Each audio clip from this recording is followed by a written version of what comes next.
Welcome everyone in today's session. Today our resource person is Mr. Devesh Kumar Mishra. He is going to train us about happy teacher creates happy classroom. So today's in-house session is going to start by him. Okay, so Devesh sir, kindly please start it. नमस्कार विद्वत शिक्षक हैं। मेरा नाम देवेश कुमार मिश्रा है और मैं आज एक टॉपिक लेकर आया हूँ। एक खुशहाल टीचर एक खुशहाल कक्षा का निर्माण करता है। जैसा कि आप सभी जानते हैं कि खुशी सभी लोगों के लिए बेहद महत्वपूर्ण है। अब सबसे पहले हम जानेंगे, खुशहाल कक्षा करने से पहले जानेंगे, खुद खुशहाल होने से पहले जानेंगे कि खुशहाली है क्या। तो खुशी आनंद की एक अवस्था है। यदि आप इस स्थिति में रहने के लिए अपने मस्तिष्क को प्रशिक्षित करते हैं तो वह उसी तरह रहना सीख जाएगा। ऐसा इसलिए है क्योंकि आपका मन जो कुछ भी कहता है आपका दिमाग वही मानता है। खुशी को आकर्षित करने के लिए कुछ बेहतरीन तरीके भी हैं। कुछ आदतें खुशी को आकर्षित करती हैं और इसे हमेशा के लिए बनाए रखती हैं। इसमें सबसे पहला है आधुनिक परिवेश। वह निर्देश को स्वीकार कर अपने अंदाज में प्रयोग करना सीखें। जैसे कि आप जानते हैं सीबीएसई के हालिया निर्देश में बच्चों को मारना पीटना ये बेहद ही अपराध की श्रेणी में आते हैं। हमारे उच्चतम न्यायालय ने भी आगाह कर रखा है शिक्षकों को कि छोटे बच्चों को किसी भी प्रकार से प्रताड़ित ना करें। तो अब ऐसी परिस्थिति में बनता क्या है, हम कैसे उनको खुशहाल रख सकें और उनको पढ़ा कैसे सकें। पुरानी प्रथा थी जिसमें कि उनको दंडित करके और उनको हम लोग प्रशिक्षित करते थे। आज की प्रथाएं बदल चुकी हैं, आज का परिवेश बदल चुका है मित्रों। आज का परिवेश ये कहता है कि बच्चों को सौम्य तरीके से पढ़ाने का अलग अलग अंदाज आप अपनाएं, विकसित करें अपने अंदर, अनुकूलित प्रभाव डालें उनके ऊपर जैसा कि वो अपेक्षा आपसे रखते हैं। तो इसमें फिर एक ही बात आ जाती है कि बच्चों को हम ये न प्रकार चाहे जैसे भी हो, जिस तरीके का उपयोग करें, हम खुद भी खुशहाल रहें और बच्चों को खुशहाल रखें। और अपनी बातों को जब खुशहाली के दौर में जब बच्चों से बात करेंगे तो बच्चे आपकी बातों को ध्यानपूर्वक सुनेंगे, चिंतन मनन करेंगे और वो एक दिन अपने भविष्य में उज्जवल बनेंगे। और दूसरा है संतुष्ट रहें, अपने आप को संतुष्ट रखें। विभिन्न स्थितियों में अति उत्साहित या उदास होने के बजाय आपको इन सक्रिय भावनाओं जैसे शांति व संतोष को निष्क्रिय करने में प्रायोगिक परिवर्तन करना चाहिए। हाँ मित्रों, संतोष बहुत जरूरी है। अब इस बात से क्लास के अंदर आप कुंठित ना रहें कि आपकी ये परेशानियां हैं, घर की ये परेशानियां हैं, संस्था की ये परेशानी है, संस्था के मैनेजमेंट कमेटी से आपका कुछ मतभेद चल रहा है या अमुक किसी बच्चे से आपका मतभेद चल रहा है, उसको आप लाइक नहीं कर रहे हैं। इस तरह की परेशानियों को उजागर न होने दें, अपने अंदर समाहित करें और उसे निकल जाने दें और अपने आप को संतुष्ट करें। बाद में है कि वर्तमान में रहना। सबसे बड़ी बात है वर्तमान में रहना। जो मनुष्य वर्तमान में रहना सीख गया वो सबसे संतुष्ट मनुष्य है। तो एक उन्नत शिक्षक होने के नाते, खुशहाल शिक्षक होने के नाते उनको वर्तमान में रहना सीखना होगा। आपको अपनी पिछली गलतियों के बारे में सोचना बंद कर देना होगा, अपितु इनसे सबक लेना चाहिए और वर्तमान पल में जिए। फिर है आभारी होना। हाँ, आपको आभारी होना होगा। अपने सभी पिछले सुखद क्षणों को एवं निर्णयों के चीजों को याद रखकर उन्हें आभार प्रकट करें, उनका आप आभार दें, उनसे आपको सीखने की प्रेरणा दें, इंस्पिरेशन दें। उसके बाद है सकारात्मक सोचना। मित्रों, सकारात्मक विचार एवं सकारात्मक मन जीवन में सकारात्मक चीजों को आकर्षित करते हैं एवं नकारात्मक विचार, नकारात्मक अनुभवों का एहसास कराते हैं। अतः इसी खुशी का अनुभव करने का एकमात्र तरीका है कि आप अपने आसपास सभी के बारे में अच्छा सोचें। अब ये कोई जरूरी नहीं है कि एक बच्चा उदंड है, पीछे का एक बच्चा सबसे फ्रंट पे बैठा है वो आपका चहेता है, और सबसे पीछे जो बच्चा है वो थोड़ा उदंड है, इसलिए आप उससे क्या कर ले, मतभेद कर ले। ये बेशक जरूरी है कि वो आपसे मतभेद रखता हो, आपकी बातों को ध्यान से ना सुनता हो, लेकिन प्रायोगिक तौर पे आप नई नई चीजों को इंप्लीमेंट करते जाएं और उसे उत्साहित करने की कोशिश करें, अपनी ओर आकर्षित करने की कोशिश करें। तदुपरांत आप देखेंगे कि वो बच्चा आपकी तरफ, आपकी बातों की तरफ आकर्षित होता जा रहा है, वो झुकता जा रहा है आपकी तरफ, और वो धीरे धीरे सौम्य बनता जा रहा है। तो इन सब चीजों को आप अपना सकते हैं। इसके बाद है सकारात्मक सोच वाले व्यक्तियों के आसपास रहें। बिल्कुल नकारात्मक व्यक्तियों से आप अपने आप को दूरी बना दें, क्योंकि आप एक शिक्षक हैं और शिक्षक उन्नत समाज का निर्माता होता है। तो इसलिए नकारात्मक व्यक्तियों से आप हमेशा दूरी बनाए रखें। उन लोगों से दूरी बनाएं जो नकारात्मक है, इससे आपको खुशियां मिलेंगी। बिल्कुल नकारात्मकता से आप, नेगेटिविटी से आप अगर पॉजिटिविटी की ओर जा रहे हैं तो सिर्फ और सिर्फ खुशियों को छोड़ के आपको दूसरी चीज मिलने की जरूरत महसूस नहीं होती है, आप सिर्फ खुशी होगी। बच्चों के स्तर पर आकर पढ़ाएं। यस, मैं कुछ बच्चों से बात कर रहा था कि आप ये बताओ कि कैसा शिक्षक आपको पसंद है। उन्होंने कहा कि जो हमारे स्तर पे आके बात करे, जो हमारी तरह बन के बात करे। अभी अभी कुछ शिक्षक ट्रेंड में आ रहे हैं जो नाच गा के बच्चों को पढ़ा रहे हैं। बिल्कुल बच्चों को हंसना, खेलना, कूदना, चंचलता पसंद है। आप अपने अंदर चंचलता लाएं, उत्सुकता लाएं, इनोवेटिव आइडियाज के साथ उनको पॉजिटिविटी की ओर ले जाएं। After that your children will become a successful human. शिक्षक राष्ट्र की संस्कृति के चतुर मालिक होते हैं। विकसित, समृद्ध एवं खुशहाल समाज के निर्माण में शिक्षकों की भूमिका अहम होती है, महत्वपूर्ण होती है। शिक्षकों द्वारा शिक्षा के माध्यम से दिए गए संस्कार व गुणों से विद्यार्थी का संपूर्ण जीवन अव्वल एवं सुंदर बनता है। इसलिए मांग के अनुसार, डिमांड के अनुसार शिक्षक का भी ज्ञानवान, चरित्रवान, कर्तव्यनिष्ठ व आधुनिक शिक्षण विधियों का जानकार होना बेहद जरूरी होता है। शिक्षकों के मूलभूत कर्तव्य एवं दायित्व खुशहाल कक्षा, भाषा ज्ञान, विषय ज्ञान, कक्षा प्रबंधन, शिक्षकीय गुणवत्ता, शिक्षक का व्यक्तित्व विकास एवं छात्रों के विकास एवं उत्थान के लिए अध्यापन संबंधित आधुनिक तकनीक, योजना, उत्सुकता जगाने वाली प्रयोगात्मक विधि, मार्गदर्शन आदि पर विचार होना प्राथमिक पहलू है। इन चीजों को आप प्राथमिकता के आधार पर लें, बाकी सब चीजों को आप व्यावहारिकता के आधार पर लें। खुशहाल माहौल में खुशहाल बच्चे जल्दी सीखते हैं, अधिक रचनात्मक सोचते हैं, वे शैक्षिक प्रक्रिया में अच्छा अकादमिक प्रदर्शन करते हैं, वे असफलता एवं कठिनाई के समय में भी संयम नहीं खोते हैं। इसलिए हर हाल में आपको खुश होना जरूरी है, वो अपने हैबिट में लाएं। वे असफलता एवं कठिनाई के समय में भी संयम नहीं खोते और साहस से परिस्थिति का सामना करने में सक्षम हो जाते हैं। आत्मविश्वास, आकर्षण, सकारात्मकता, मित्रता, जिंदादिली, लचीलापन, तनाव से निपटने की क्षमता आदि खुशहाल व्यक्तियों के चारित्रिक गुण हैं।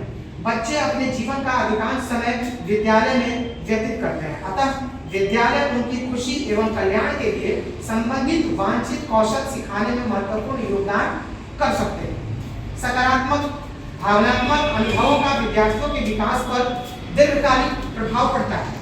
विद्यार्थियों के मानसिक, शारीरिक एवं मनोवैज्ञानिक कल्याण हेतु उन्हें सकारात्मक भावनात्मक अनुभव प्रदान कर विद्यालय को एक ऐसे स्थान के रूप में विकसित करना चाहिए जहां विद्यार्थी अपना विकास कर सके। इसका उद्देश्य विद्यार्थियों के लिए खुशहाली के अर्थ को समझना, विद्यार्थियों के लिए खुशहाली के महत्व पर प्रकाश डालना तथा कौन कौन से कारण हैं जो विद्यार्थियों की खुशहाली को प्रभावित करते हैं को जानना है। इसके साथ प्रभावित करने वाले कारकों एवं खुशहाली बढ़ाने के उपायों पर भी विचार समय समय पर यथा स्थिति करते रहना चाहिए। जैसा कि मित्रों हम सब जानते हैं, खुशहाल कक्षा हर एक शिक्षक का सपना होता है कि हमारे अंदर स्ट्रेस ना हो, हमारे बच्चों को भी स्ट्रेस ना हो। और वैसे शिक्षकों का हम धन्यवाद ज्ञापन करना चाहते हैं जो खुद भी खुश रहते हुए बच्चों को खुशहाल बनाने की को प्रेरित करते रहते हैं, उन्हें बनने को प्रेरित करते रहते हैं एवं अपने पाठ को, अपनी चीजों को उनके दिमाग में, मन मस्तिष्क में खुशहाली के साथ समाहित करने की हमेशा कोशिश करते रहते हैं। छात्रों के व्यक्तिगत विकास से समझौता किए बिना प्राप्त किया जा सकता है। अब आप खुद को खुशहाल रखते हुए कक्षा को भी कैसे खुशहाल रख सकते हैं, आइए इनके कुछ प्रमुख कारकों को जानते हैं। एक खुशहाल कक्षा के अस्तित्व के लिए 3 प्रमुख बातों का होना नितांत आवश्यक है। यह हमारी व्यक्तिगत सोच है। पहला, छात्रों को सुरक्षित महसूस होना। कक्षा सुरक्षित होने के लिए यह नियंत्रण में होना चाहिए। छात्रों को सुरक्षित महसूस करना, हाँ, ये एक बहुत ही महत्वपूर्ण चीज है। अगर आपके सामने छात्र अपने आप को सुरक्षित महसूस नहीं कर सकते हैं तो फिर वो आपके साथ कदम से कदम मिलाकर नहीं चल सकते, आपकी बातों को वो सुनने में अक्षम हो जाएंगे, वो सक्षम नहीं होंगे। जैसे एक चोर जब एक थाने पे जाता है और ये कहता है कि फलाना आदमी ने चोरी किया है, वो खुद भी चोर है, उसका रिकॉर्ड चोरी कर रहा है, लेकिन फलाना आदमी ने चोरी किया है, ये अगर वो बोले तो पुलिस वाला अमूमन ये कहता है, अपेक्षा से अनुरूप नहीं जाता है, वो अपेक्षा के दूसरे रूप में जाता है, वो कहता है कि तुम तो खुद चोर है, भागे आगे। तो ये इसका मतलब ये हो गया कि आपने उचित माहौल नहीं बनाया और छात्रों को सुरक्षित महसूस नहीं कराया। आप पहले उसकी बातों को सुने और उत्साह से सुने, उसकी भी उत्साह का ख्याल रखें कि वो जिस उत्साह से आपके पास अपनी बातों को रखने आया है, उसी उत्साह से उसकी बातों को सुने, मनन करें, चिंतन करें और उसके बाद उसके ऊपर फैसला करें। तो छात्रों को सुरक्षित महसूस होना जरूरी है क्लास में। कक्षा सुरक्षित होने के लिए यह नियंत्रण से होना चाहिए। एक शिक्षक को शारीरिक, सामाजिक और भावनात्मक सुरक्षा को बढ़ावा देने वाली प्रक्रियाओं और नीतियों को लागू करने की आवश्यकता होनी चाहिए। दृढ़ रहें परंतु निष्पक्ष रहें।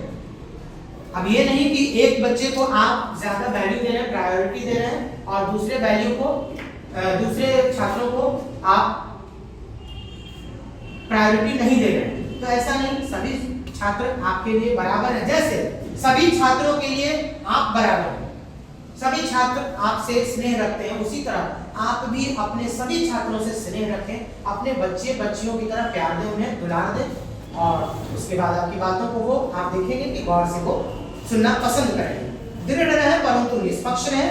छात्रों को कक्षा में सार्वजनिक तौर पर अपनी बातों को कहने के लिए एक निश्चित समयावधि में मौका दें। सिर्फ अपनी बातों को छात्रों के बीच ना कहें, उनसे भी कुछ सुनिए, उनकी भी बातों को चिंतन करें, मनन करें, उनकी भी बातों को अगर गौर फरमाने लायक है तो उसे भी आप इम्प्लीमेंट करें अपने। ये जैसे एक कलम है, हम पूछ दें बच्चों से कि भाई इस कलम का उपयोग किस लिए होता है भाई, तो सभी बच्चे हैं तो अलग अलग हो सकता है, विचार उनका हो सकता है क्योंकि विचार उन्मुक्त होता है। जब एक कलम के बारे में हम पूछेंगे कि बताओ बारी बारी से बच्चों से कि इस कलम का उपयोग आप किस किस संदर्भ में कर सकते हो, तो हो सकता है कि बच्चा उस कलम के बारे में ये कहे कि सर मैं इसका स्याही खोल दूंगा और किसी के कपड़े पे ऐसे छिड़क दूंगा, यानी मैं इससे होली खेल सकता हूँ। उसका अपना मत हो सकता है। दूसरा बच्चा खड़ा और ये कहे कि उसको सर खूंटा बना दे, उसमें हम कुत्ता का पिल्ला बांध सकते हैं, उसका दूसरा संदर्भ है। तीसरा बोलेगा हम लेखनी के यूज नहीं कर सकते हैं, उसको लेखनी के लिए उसको यूज कर सकते हैं। चौथा बोल सकता है कि हम इसको प्रोटेक्शन के लिए यूज करते हैं या किसी को हार्म करने के लिए यूज कर सकते हैं। मतलब मतभेद है। अब आप उसमें से देखें कि किसका बात सही है और उसके बातों पे चिंतन मनन करके मुहर लगाएं और सभी बच्चों को बताएं कि इसका असली यूज इस संदर्भ में होना अच्छा माना जाता है। उसे ये बताएं कि आप सबने गलत नहीं बताया है, लेकिन उसका संदर्भ गलत हो सकता है। इससे बच्चे प्रेरित होंगे आपसे और आपकी बातों को भावना के साथ सुनना पसंद करेंगे। छात्रों को दूसरा है, छात्रों को मूल्यवान महसूस होना चाहिए। हर बच्चा अपने आप में मूल्यवान है, कोई नहीं जानता है। अब ये जब से हमारे प्रधानमंत्री बने हैं तब से देखा जा रहा है कि चाय बेचने वाला प्रधानमंत्री, ब्रांड कर रहे हैं हर चीज का, तो ब्रांड करना भी अच्छी बात है। क्यों? हो सकता है कोई घास करने वाला किसी यूनिवर्सिटी का चांसलर बन के बैठ जाए, हो सकता है कोई ब्राह्मण जो पूजा पाठ कराता है वो किसी ब्राह्मण का बच्चा हो सकता है किसी अपने यहाँ में सुप्रीम कोर्ट के चीफ जस्टिस बन के बैठ जाए। बच्चों में क्या प्रतिभा छुपी हुई है, हो सकता है कोई लता मंगेशकर की तरह बॉलीवुड में सबसे ज्यादा नाम कमाए, लेडी गागा की तरह दुनिया में सबसे बड़ी सिंगर बन जाए, कोई विज्ञान में इतना तरक्की कर जाए कि वो इसरो का सबसे प्रमुख वैज्ञानिक बनकर बैठ जाए। किस बच्चे में क्या प्रतिभा छुपा हुआ है, उसके प्रतिभा को आप ध्यान से देखें, महसूस करें और उसको ये बताएं कि तुम इस दुनिया के लिए बेहद कीमती हो। उसके बाद क्या है, छात्रों को सफलता महसूस होनी चाहिए। हाँ, आप कहिए कि आपने जो सेलेक्ट किया है अपने लिए उसमें आप एक दिन जरूर सफल होइएगा। आप जानते हैं मित्रों कि जब कोई भी तरह का क्षेत्र होता है उसमें हर व्यक्ति सफल है, और आज के दुनिया में आधुनिकतम परिवेश में ये साबित हो चुका है। जैसे अगर हमारा मन करता है कि हम टॉयलेट को साफ करें, हम सिर्फ टॉयलेट को ही साफ करेंगे, इसमें भी दुनिया में हम सबसे बड़ा नाम कमा सकते हैं। पूछिए कौन है? हार्पिक, जो हजारों करोड़ रुपए का टर्नओवर कर रहा है। हार्पिक टॉयलेट धोता है ना वो, तो हर चीज बाटा अपने पिता के साथ वो चप्पल बनाते थे, सिलते थे, और आज दुनिया में महत्वपूर्ण स्थान रखते हैं। इस तरह कहीं वैज्ञानिक बन सकते हैं, कहीं आप राष्ट्र निर्माता में आप प्रोफेसर बन सकते हैं, कहीं आप नेता बन सकते हैं अच्छा बोलने वाले हैं तो, एंकर भी बन सकते हैं अच्छा बोलने वाले तो हर बच्चा कीमत रखता है और उसके कीमत को बताएं, उसके वैल्यू को उनके सामने रखें और उनको ये महसूस कराएं कि you are one of the best और कूल हो। अब कुछ महत्वपूर्ण युक्तियां भी हैं जिनमें खुशहाल कक्षा बनाया जा सकता है। पहला है, आप अपने छात्र को व्यक्तिगत रूप से जानने के लिए कुछ समय दें। हाँ, सिर्फ अपनी बात को ना कहें, उनको भी अपने बारे में जानने का समय दें, उनको भी अपने बारे में बताएं कि आप क्या हो, आप क्यों हो, आप किसके लिए हो।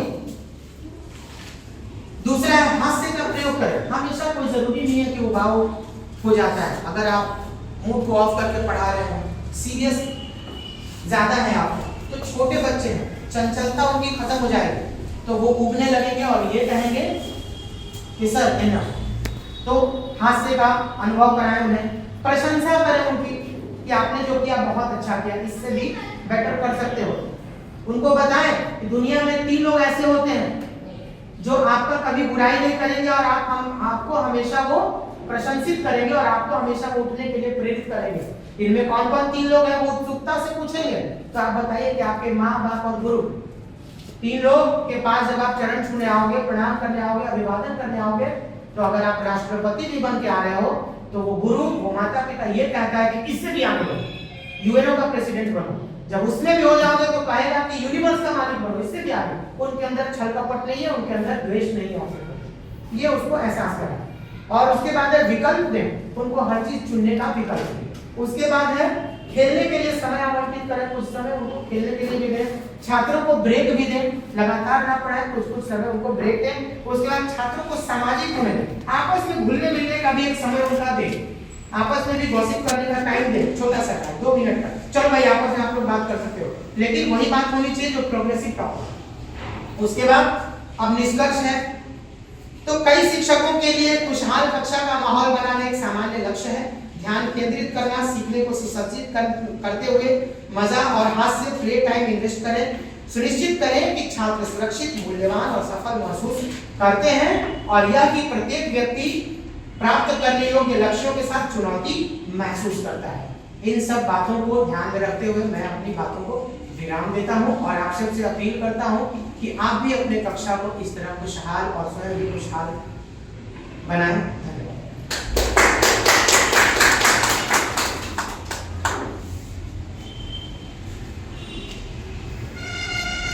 If anyone have any queries, then you can ask. No, sir.